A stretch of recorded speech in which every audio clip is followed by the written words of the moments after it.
Welcome to our channel PR academy. Sir, ఈ సెషన్లో ప్రధానంగా మనం ట్రెండ్స్ ఇన్ ఎడ్యుకేషన్లో భాగముగా వయోజన విద్య అంటే ఏమిటి, వయోజన విద్య లక్ష్యాలు ఏమిటి, వయోజన విద్య అభివృద్ధికి ప్రభుత్వం చేపడుతున్నటువంటి కార్యక్రమాలు ఏమిటి అనేది ఈ సెషన్లో డిస్కస్ చేసే ప్రయత్నం చేద్దామండి. సో కంటెంట్లోకి వెళ్ళే ముందండి, మన పిఆర్ అకాడమీ అనేది అతి త్వరలో హాస్టల్ వెల్ఫేర్ ఆఫీసర్కి సంబంధించి లైవ్ సెషన్స్ నిర్వహించడానికి రెడీ అవుతుందండి. ఎప్పుడు ఏంటి అనేది మరొక వీడియోతో మీ ముందుకు వచ్చే ప్రయత్నం చేస్తాం. ఓకేనండి. ఒకసారిగా మనం కంటెంట్ పరిశీలించినట్లయితే ప్రధానముగా వయోజన విద్య అండి. వయోజన విద్య, ఈ వయోజన విద్యకే మరొక పేరు ఏమిటంటే సాంఘిక విద్య లేదా సామాజిక విద్య అండి. సాంఘిక విద్య లేదా సామాజిక విద్య. వయోజన విద్యనే సాంఘిక విద్య లేదా సామాజిక విద్య అని అన్నది ఎవరు అంటే మౌలానా అబుల్ కలాం ఆజాద్ అండి. ఎవరండి? మౌలానా అబుల్ కలాం ఆజాద్ అనే మహాశయుడు అనడం జరిగింది. మరి వయోజన విద్యనే సాంఘిక లేదా సామాజిక విద్యగా చేసి ప్రజలందరికీ విద్యగా అందుబాటులోకి తీసుకురావడానికి ఏ ప్రణాళికా కాలం అంటే సార్ మొదటి ప్రణాళికా కాలములో, 1వ ప్రణాళికా కాలములో దీనిపై నిర్ణయాలు తీసుకురావడం జరిగిందండి. సార్, మరి వయోజన విద్య అంటే ఏమిటి అంటే ఏదో ఒక పరిస్థితుల వలన విద్యకు దూరమై నేటి కాలానికి సాంకేతిక యుగానికి అనుగుణముగా విద్యను అభ్యసించాలి, నైపుణ్యాలు అభివృద్ధి చేసుకోవాలి అనే వ్యక్తుల కోసం ఏర్పాటు చేసినటువంటి విద్యా విధానమే వయోజన విద్య అండి. మరి వయోజన విద్య యొక్క కనీస వయస్సు ఎంత అంటే 15 సంవత్సరాలండి. సార్, ప్రారంభములో 15 నుండి 35 సంవత్సరాల మధ్య ఉండేవారిని వయోజనులు అనేవారు. సో వారి కోసమే నిర్ణయించడం జరిగింది. కానీ తర్వాత కాలంలో కూడా, అనగా 35 సంవత్సరాల పైబడిన తర్వాత కూడా వృత్తి నైపుణ్యాల పట్ల ఆసక్తి కలిగి ఉన్న వ్యక్తులు విద్యను అభ్యసించడానికి మక్కువ చూపిస్తున్నారు కనుక సో అంతకంటే ఎక్కువ అండి, సింపుల్గా 15 సంవత్సరాల పైబడి ఉన్నటువంటి వ్యక్తులు దూర విద్యా కేంద్రాల ద్వారా కానీ ఇతరతర రంగాల ద్వారా కానీ విద్యను అభ్యసిస్తున్న వారందరినీ కూడా వయోజన విద్యలో భాగంగా చెప్పవచ్చండి. మరి ఇటువంటి వయోజన విద్య యొక్క లక్ష్యాలు ఏమిటి సార్ అంటే సంపూర్ణ అక్షరాస్యత సాధించడము, సంపూర్ణ అక్షరాస్యత సాధించడము. రెండోది ఏమిటి అంటే వృత్తి నైపుణ్యాలను పెంపొందించడము, వృత్తి నైపుణ్యాలని పెంపొందించడము. అదేవిధంగా మనం గమనించినట్లయితే సో అందరికీ కూడా ముఖ్యముగా గ్రామీణ ప్రాంతాలలో సాంప్రదాయ విధానాలు ఎక్కువగా ఉంటాయి కాబట్టి అక్కడ సాంకేతిక పరిజ్ఞానాన్ని అందించే విధముగా, సో సాంకేతిక విద్యను అందించే విధముగా చూడాల్సిన బాధ్యత ఉంది సార్. అదేవిధంగా ముఖ్యంగా ఏ విద్య అంటే సార్ స్త్రీ విద్య. ఎందుకంటే సామాజిక దురాచారాలు, సాంఘిక దురాచారాలు ఎక్కువగా ఉన్నప్పుడు స్త్రీలు విద్యకు దూరమయ్యారు కనుక వారిలో సామాజిక స్పృహ, సాంఘిక దురాచారాల నిర్మూలన అనే కార్యక్రమాలను తీసుకురావడానికి, సాంఘికముగా అన్ని వర్గాల వారికి విద్యను అందించడానికి మనకు ఉపయోగపడుతున్నటువంటి విద్యా విధానం ఏది అంటే వయోజన విద్య అండి. స్త్రీల విద్యపై ఎందుకు అంత ఆవశ్యకత అంటే స్త్రీలు ఎక్కడ విద్యను అభ్యసిస్తారో, ఏ స్త్రీ ఏ దేశంలోనైతే అభివృద్ధి చెందినటువంటి స్త్రీలు ఉంటారో ఆ దేశం అనేది అభివృద్ధి చెందినట్లుగా మనకి చారిత్రక ఆధారాలు లభ్యమవుతున్నాయి. కాబట్టి ప్రధానముగా స్త్రీ విద్య అభివృద్ధి లక్ష్యముగా ఏ విద్య అనేది ప్రవేశపెట్టడం జరిగింది అంటే వయోజన విద్య అనేది ప్రవేశపెట్టడం జరిగిందండి.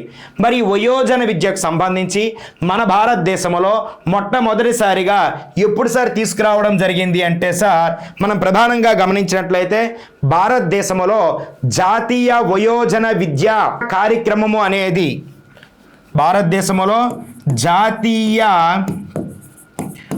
వయోజన విద్యా కార్యక్రమం అనేది ఎప్పుడు రావడం జరిగింది సార్ ప్రధానముగా అంటే సార్ దీనిని 1977వ సంవత్సరములో ఆమోదించడం జరిగినది అండి. దీనిని 1978 అక్టోబర్ 2వ తారీఖున అమలు చేయడం జరిగింది అండి ప్రధానముగా.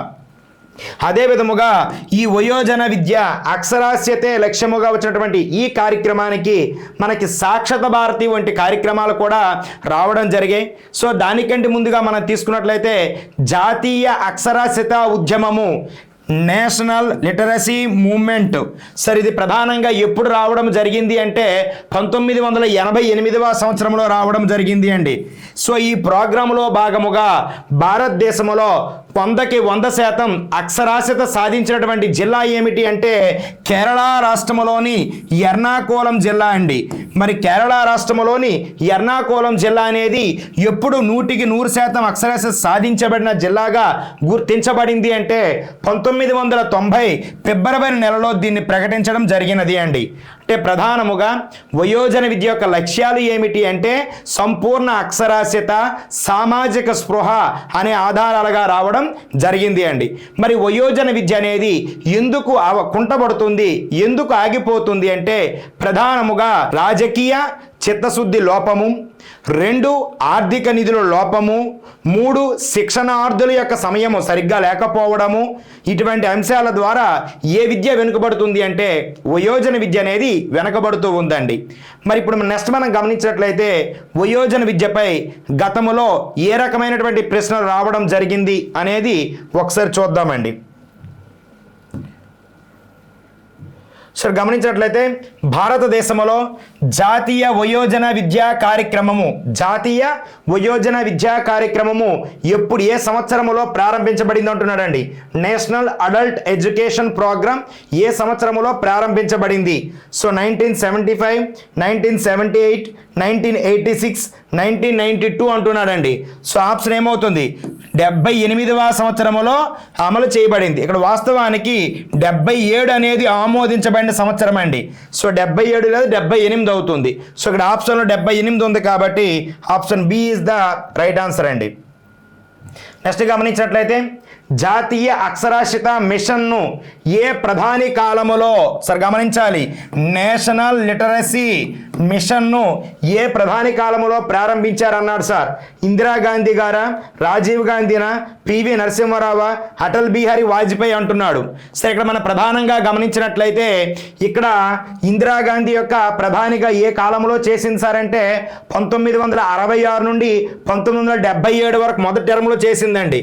66 to 77 తరువాత కాలంలో మళ్ళీ ఒక 2 సంవత్సరాల గ్యాప్ వచ్చిన తర్వాత ఆవిడ మళ్ళీ 79 నుండి 84 చనిపోయేంత వరకు అండి 1984 మే 31వ తారీఖు వరకు కూడా ఆమె ఉండడం జరిగింది ప్రధానిగా. తర్వాత రాజీవ్ గాంధీ యొక్క కాలం ఎప్పుడంటే 1984 నుండి 1989 అండి. పివి నరసింహారావు కాలము 1991 నుండి 1996 అండి. మరి అటల్ బిహారీ వాజ్పేయి కాలము 1996లో కొంతకాలము, 1999లో కొంతకాలము, చివరిగా మనకి 2004 వరకు కూడా ప్రధానిగా ఎవరు వ్యవహరించారంటే అటల్ బిహారీ వాజ్పేయి గారండి. సో ఇక్కడ మనకు అడుగుతున్నది ఏమిటి? ఏ ప్రధాని కాలములో? ఇంతకీ నేషనల్ లిటరసీ మిషన్ అనేది ఎప్పుడు ప్రారంభించబడింది అంటే 1988 మే 5వ తారీఖున ప్రారంభించబడిందండి. మే 5వ తారీఖున 1988 మే 5. సో 1984, 89 ప్రధాని ఎవరు? So Rajiv Gandhi. So NLM ఎవరి కాలములో అంటే రాజీవ్ గాంధీ ప్రధానమంత్రిగా ఉన్నప్పుడు అండి. Option B is the right answer. So next మనం గమనించినట్లయితే సార్ వయోజన విద్యను సామాజిక విద్యగా మార్చాలని ప్రతిపాదించిన ప్రముఖ నాయకుడు ఎవరు అంటున్నారండి? Option A Mahatma Gandhi, option B doctor BR Ambedkar, option C Maulana Abul Kalam Azad, option D doctor Sarvepalli Radhakrishnan. So ఏమవుతుంది సార్? ఈ వయోజన విద్యను సామాజిక విద్య లేదా సాంఘిక విద్యగా ఉండాలని చెప్పినటువంటి వ్యక్తులు ఎవరో మొదటివారంటే మౌలానా అబుల్ కలాం ఆజాద్ అండి. Okay sir.